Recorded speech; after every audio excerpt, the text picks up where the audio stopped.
आखिरकार हिंदुस्तान ने 100 करोड़ का वो आंकड़ा छू लिया जिसका इंतजार किया जा रहा था। 9 से 10 महीने का ये वक्त कई उतार चढ़ाव अपने साथ लेकर आया, लेकिन वैक्सीनेशन की प्रक्रिया बेहद तेजी के साथ आगे बढ़ती गई।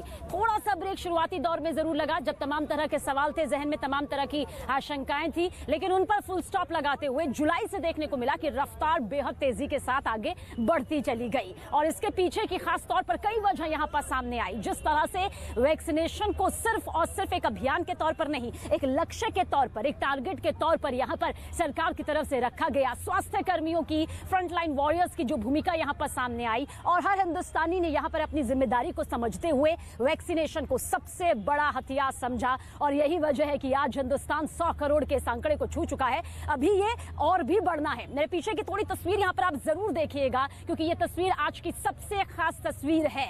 ये वो राष्ट्रीय ध्वज है जो सबसे लंबा, सबसे चौड़ा, यानी कि 150 फीट चौड़ा, 225 फीट लंबा, 1400 किलो वजन को लिए हुए अपने आस में है। मेरे साथ इस वक्त एक खास मेहमान मौजूद है, हम सीधा उनकी तरफ रुख करेंगे। नेशनल हेल्थ अथॉरिटी के सीईओ आरएस शर्मा जी हमारे साथ मौजूद हैं। सर, आखिरकार हिंदुस्तान ने 100 करोड़ के उस आंकड़े को छू ही लिया जिसकी वो उम्मीद कर रहा था। कई उतार चढ़ाव इस दौरान हमने देखे। इसे कितनी बड़ी उपलब्धि आप हिंदुस्तान के लिहाज से मानते हैं? देखिए, आज बहुत गौरव का दिन है हमारे देश के लिए, हमारे लोगों के लिए। और ये जो कीर्तिमान है जो हमने स्थापित किया है विश्व में, मैं समझता हूँ पहला कीर्तिमान है इस प्रकार का, 100 करोड़ डोजेस का। और इसके लिए जो क्रेडिट और ग्रेटिट्यूड है वो हमारे डॉक्टर्स को, हमारी नर्स बहनों को, हमारे हेल्थ वर्कर्स को, हमारे वैक्सीनेटर्स को, इन सबको जानना चाहिए, जिन्होंने पिछले 9 महीनों की अथक मेहनत के बाद आज ये क्षण हमको इस देश को देखने को मिला है। तो उन सबको मेरी तरफ से बहुत बहुत बधाई और एक प्रकार से उनके प्रति आभार मैं आपके माध्यम से व्यक्त करना चाहूँगा। बिल्कुल सर, ये भी आपसे जानना चाहेंगे कि ये उपलब्धि आखिर कितने मायने तक कोरोना के इस जंग में सबसे बड़े हथियार के तौर पर सामने आएगी, क्योंकि 100 करोड़ का एक बड़ा आंकड़ा यहाँ पर आखिरकार हम छू चुके हैं। देखिए, कोरोना की कोई दवाई तो है नहीं अभी, एक सेंस में केवल वैक्सीनेशन ही इसकी सबसे बढ़िया इसका प्रतिरोध है।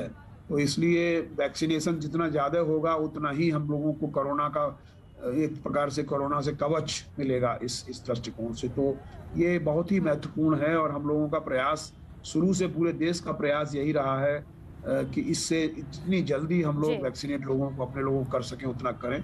और वही काम हमारे माननीय प्रधानमंत्री जी ने जब पहला अपना डोज लगवाया था, उन्होंने उस वक्त उन्होंने एक बहुत बड़ा संदेश दिया था कि सब लोग लगवाएं। और आज उसी का प्रतिफल है कि हमारे यहाँ कोई वैक्सीन की जो हेजिटेंसी है वो काफ़ी हद तक दूर हुई है। बहुत इतनी संख्या प्राप्त नहीं की जा सकती थी अगर लोगों को एक हेजिटेशन होता। तो अब सब लोग आ रहे हैं और बहुत अच्छे से हम लोगों का कार्यक्रम चल रहा है। बिल्कुल, और जुलाई के बाद से तो ये रफ्तार यहाँ पर देखने को मिली। हालांकि जुलाई के शुरुआती तौर से ही देखने को मिला किस रफ्तार के साथ ये आगे बढ़ा।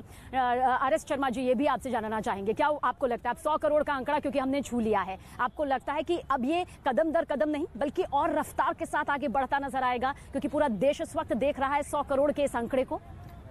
देखिए, कुछ महीनों से आप महसूस कर रही होंगी कि बहुत रफ्तार हम लोगों की बढ़ी है। वैक्सीन की अवेलेबिलिटी हमारे पास पर्याप्त मात्रा में है।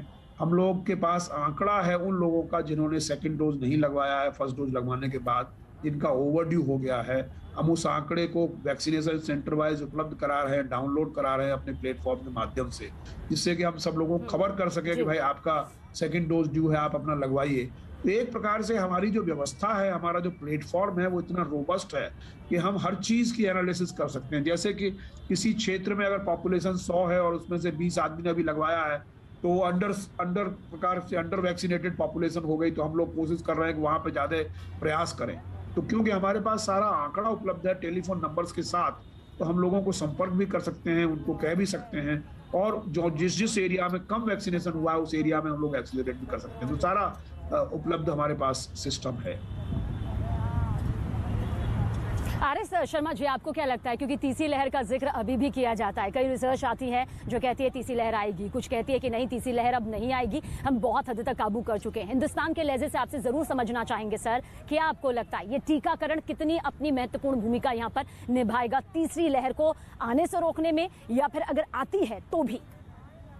देखिए, तीसरी लहर के बारे में तो मैं कुछ जानता नहीं, क्योंकि मैं विशेषज्ञ नहीं हूँ, मैं डॉक्टर ऑफ फिलॉसफी हूँ, डॉक्टर ऑफ मेडिसिन नहीं हूँ। हम्म। तो इसलिए मुझे नहीं पता है, लेकिन इतना ज़रूर है कि वैक्सीनेशन सबसे कारगर हथियार है इस चीज़ को खत्म करने का, और वो उस कारगर हथियार का भरपूर इस्तेमाल हमारे देश ने किया है, और आज जो गौरव का ये क्षण मिला है और ये हुआ है, ये बहुत बहुत बड़ी उपलब्धि हमारे देश की है।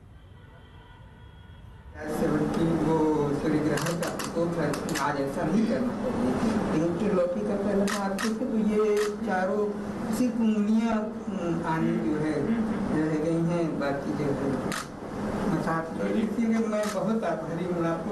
अब ये गर्व महसूस होता है। अब समाज में कहीं भी मैं जाता हूँ तो लोग ये समझते हैं ये दिव्यांग। देखिए, इस बार पैरालंपिक में हार दिव्यांग भाइयों ने किया ना, उसके कारण तो लोगों में बहुत प्रतिष्ठा अपने परिश्रम से बनी। ठीक है, ओ बैठिए, आप बैठिए, बैठो भैया, बैठिए। नमस्ते जी, क्या सुनना? क्या सुना? कहाँ से हैं? मणिपुर। मणिपुर में कहाँ थे? मणिपुर में स्नातक डिस्ट्रिक्ट। अच्छा, यहाँ कितने साल से? सर मैं हॉस्टल में 1 साल हो गया। इसके पहले कहाँ थी? पहले मैं स्टडीज करता था, पहले मैं से दिल्ली से मैं यूनिवर्सिटी करती थी। अच्छा, फिर उसके बाद यहाँ पे जॉब कर गया, 1 साल हो गया। अब तक कितने लोगों का वैक्सीन किया? सर जब से वैक्सीनेशन किया था मेरा जो भी यहाँ पे था तो लगभग सर 15,000 लोगों ने लगाए। 15,000? अरे वाह। सर मुझे बहुत अच्छा लगा कि तो अभी तो कॉन्फिडेंस लेवल भी बहुत आया होगा। हाँ जी सर। कोई पेशेंट आया होगा जो चिल्लाता भी होगा? सर उनको डर लगता है कि वैक्सीन से डर लगता है, और किसी को इन्फॉर्मेशन नहीं होती कि वैक्सीन का साइड इफेक्ट होता है। तो हम यहाँ पे काउंसलिंग देने के बाद उनको बहुत अच्छे लगता है, अच्छे से किसी को जरा ज्यादा चुप गया होगा तो चिल्लाया होगा, कुछ गुस्सा किया होगा। सर एक दो बार इनकाउंटर होता है, पर इतना ज़्यादा नहीं काउंसलिंग लोग कोऑपरेट करते हैं।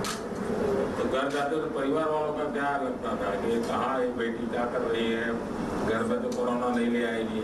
सर स्टार्टिंग में मतलब मम्मी वगैरह पेरेंट्स भी काफ़ी दिखा होंगे कि अच्छे भाव से कर रहा है, जैसे कि ये वाला एक्सरसाइज करके ड्यूटी कर रहा है, तो उनको अच्छा लग रहा है। हाँ जी, बहुत बहुत बधाई आपको। आराम से बहादुरी हर जगह में जब हमारे पास आप जैसे प्रधान सेवक को अपने आप को भाग्यशाली सेवा करो, बहादुरी करो। सर आपको वैक्सीन दे रहा है, आपको सेकेंड डोज के 28 दिन के बाद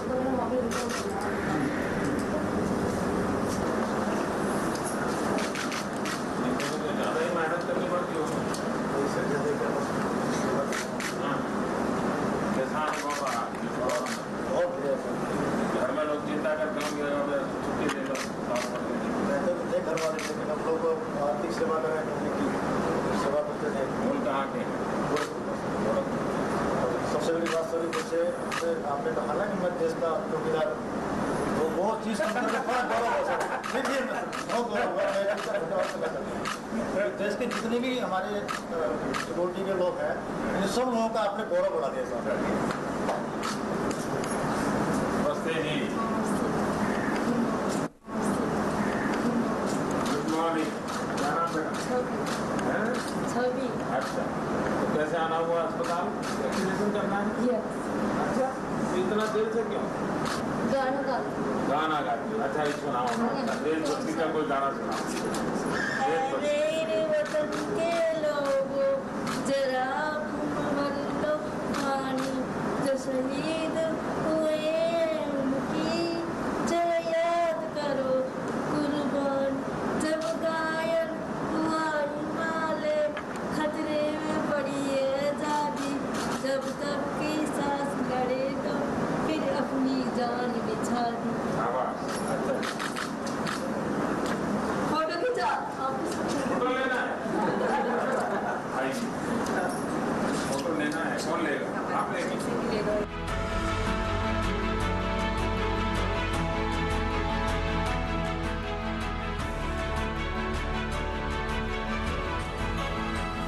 तो प्रधानमंत्री नरेंद्र मोदी इस वक्त राम मनोहर लोहिया अस्पताल में मौजूद हैं और जिस तरह से वो स्वास्थ्य कर्मियों के साथ यहां पर बातचीत कर रहे थे, हौसला अफजाई करते हुए पीएम मोदी को आप यहां पर देख रहे थे। एक सहज अंदाज में वो आज बातचीत कर रहे थे क्योंकि एक बेमिसाल लक्ष्य को आज हासिल किया गया है और इसमें हमारे स्वास्थ्य कर्मचारियों की भूमिका कितनी ज्यादा अहम है, किस तरह से दिन रात उन्होंने मेहनत करके कोरोना जैसी महामारी को बेदम करने में अपनी सबसे महत्वपूर्ण भूमिका यहां पर निभाई है, उसे हिंदुस्तान का बच्चा बच्चा तक भी समझता है। और यही वजह है कि प्रधानमंत्री नरेंद्र मोदी आज पहुंचे आरएमएल अस्पताल और वहां पर स्वास्थ्य कर्मियों का हौसला बढ़ाते हुए, उनसे बातचीत करते हुए, संवाद करते हुए इस वक्त आप उन्हें सुन भी रहे थे। और यही उनकी शख्सियत का एक हिस्सा भी है क्योंकि वो बखूबी इस बात को जानते हैं, चाहे राष्ट्रीय स्तर हो या फिर अंतर्राष्ट्रीय स्तर हो, वो कभी भी ये कहना नहीं भूलते कि स्वास्थ्य कर्मचारियों की भूमिका आखिर कितनी ज्यादा यहां पर कोरोना को बेदम करने में रही है। वो दौर हिंदुस्तान ने यहां पर देखा है जिसके लिए चरणबद्ध तरीके से वैक्सीनेशन की शुरुआत की गई थी। याद होगा आपको जब जनवरी 2021 में वैक्सीनेशन की शुरुआत हुई थी तो इसे स्वास्थ्य कर्मियों से शुरू किया गया था, फ्रंटलाइन वॉरियर्स के जरिए शुरू किया गया था क्योंकि कई जहन में सवाल थे, कई आशंकाएं थी, कई तरह के सवाल थे जो आम जन के मन में थे। लेकिन स्वास्थ्य कर्मियों के मन में किसी तरह का कोई सवाल नहीं था, उनके मन में बस यही विश्वास था कि कोरोना को मात देने में वैक्सीनेशन अपनी सबसे ज्यादा महत्वपूर्ण भूमिका निभाएगा। प्रधानमंत्री नरेंद्र मोदी ने आज 100 करोड़ के इस आंकड़े के पूरे होने पर बहुत सी अहम बातें वैक्सीनेशन को लेकर कही। क्या कुछ उन्होंने कहा, सुनिए आप भी। भारत ने अब से कुछ दूर पहले ही 100 करोड़ वैक्सीन डोज का आंकड़ा पार कर लिया है। 100 साल में आई सबसे बड़ी महामारी का मुकाबला करने के लिए देश के पास अब 100 करोड़ वैक्सीन डोज का मजबूत सुरक्षा कवच है। ये उपलब्धि भारत की है, भारत के प्रत्येक नागरिक की है। मैं देश की वैक्सीन मैन्युफैक्चरिंग कंपनियां, वैक्सीन ट्रांसपोर्टेशन में जुड़े कर्मयोगियां, वैक्सीन लगाने में जुटे हेल्थ सेक्टर के प्रोफेशनल्स, सभी का खुले मन से, हृदय से बहुत बहुत आभार व्यक्त करता हूं। अभी कुछ देर पहले ही मैं राम मनोहर लोहिया हॉस्पिटल में एक वैक्सीन सेंटर से होकर के आया हूं। एक उत्साह है और दायित्व बोध भी है कि हमें मिलकर कोरोना को जल्द से जल्द हराना है। मैं प्रत्येक भारतवासी को बधाई देता हूं। 100 करोड़ वैक्सीन डोज की ये सफलता प्रत्येक भारतीय